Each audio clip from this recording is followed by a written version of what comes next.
बांग्लादेश में पीएम शेख हसीना के खिलाफ विरोध प्रदर्शन तो आरक्षण के लिए था, लेकिन अब प्रदर्शनकारियों और कट्टरपंथियों ने वहां पर रहने वाले हिंदुओं को टारगेट बनाना शुरू कर दिया। ऐसे में सवाल है कि आखिर बांग्लादेश में हिंदुओं को टारगेट क्यों किया जा रहा है? बड़ी वजह क्या है? बड़ा कारण क्या है? बांग्लादेश में पूर्व प्रधानमंत्री शेख हसीना के खिलाफ जो आक्रोश था, उन प्रदर्शनकारियों ने अब अपना टारगेट हिंदुओं को बनाया। बता दें, पिछले कुछ सालों में बांग्लादेश में हिंदुओं की स्थिति काफी ज्यादा खराब हुई है। ऐतिहासिक रूप से 1951 में हिंदुओं की आबादी लगभग 22% थी, लेकिन 2011 तक ये घटकर लगभग 8.54% रह गई, जिसका मुख्य कारण धार्मिक उत्पीड़न और आर्थिक रूप से हाशिए पर होना है। बांग्लादेश में हिंदुओं की आबादी कितनी है? देखिए, बांग्लादेश की न्यूज वेबसाइट डेली स्टार के मुताबिक 2022 में बांग्लादेश की आबादी 16.5 करोड़ से ज्यादा थी। इसमें 7.95% लोग हिंदू समुदाय के हैं। वही संख्या के हिसाब से हिंदुओं की संख्या 1,31,00,000 है।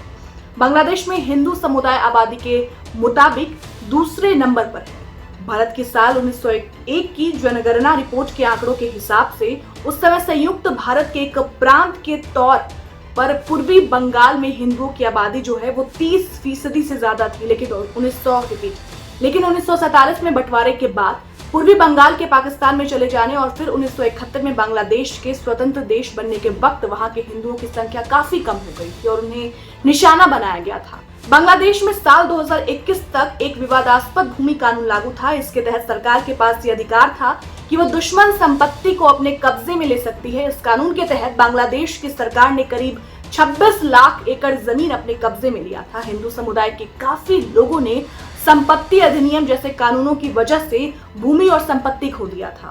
बता दें, संपत्ति अधिनियम हिंदू स्वामित्व वाली भूमि के सरकारी विनियोग की अनुमति देता है। इससे लगभग 60% हिंदू भूमिहीन हो गए हैं। इस कानून से बांग्लादेश का करीब हर हिंदू परिवार प्रभावित हुआ था। एक नए देश के रूप में बांग्लादेश के बनने के बाद से ही वहां पर अल्पसंख्यक हिंदू निशाने पर है। आरक्षण से शुरू हुए हिंसा ने बांग्लादेश के कट्टरपंथियों को एक बार फिर से हिंदुओं पर हिंसा करने का मौका दे दिया था। यही कारण है कि कट्टरपंथी जानबूझकर हिंदुओं को निशाना बना रहे हैं।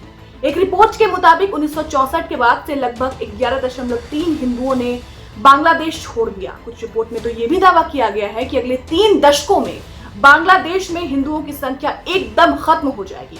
आखिर बांग्लादेश में क्यों भड़की हिंसा? प्रदर्शनकारियों ने किस वजह से शेख हसीना के खिलाफ खोला मोर्चा? क्या है प्रदर्शनकारियों की डिमांड जिसका शिकार हिंदू भी हो रहे हैं? दरअसल बांग्लादेश में आरक्षण प्रणाली के तहत 56% सरकारी नौकरियां आरक्षित हैं। इनमें से 30% आरक्षण साल 1971 के मुक्ति संग्राम के स्वतंत्रता सेनानियों के वंशजों के लिए रिजर्व है।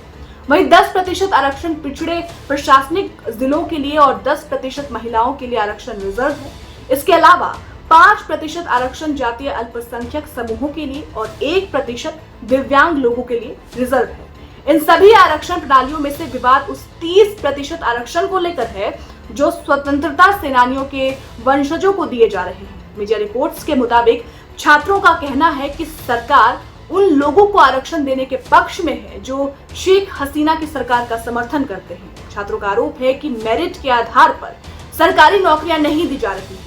फिलहाल बड़ी बात तो ये है कि चाहे कोई भी मुद्दा हो, हिंदुओं को ही झेलना पड़ता है। तभी तो बांग्लादेश में मुद्दा था आरक्षण का, लेकिन हिंदुओं को टारगेट किया जाता है, मंदिरों को जलाया जाता है, मंदिर तोड़े गए, कई लोगों को बेघर कर दिया जाता है, कई मां से उसके बच्चे को छीन लिया जाता है। कहना मुश्किल है कि बांग्लादेश में जो कुछ भी हो रहा है आखिर वो खत्म कब होगा और बांग्लादेश में शांति फिर से कब वापस आएगी। फिलहाल इस रिपोर्ट पर आपकी क्या राय है, हमें कमेंट सेक्शन में जरूर बताएं। और बांग्लादेश में जो हिंदुओं पर अत्याचार हो रहा है, जो हिंदुओं को जानबूझकर टारगेट किया जा रहा है, उसको लेकर आप क्या कुछ सोचते हैं, हमें कमेंट सेक्शन में ये भी बताएं। और देश दुनिया की तमाम खबरों के लिए आप देखते रहें आपका अपना चैनल, अपना उत्तर प्रदेश न्यूज। शुक्रिया।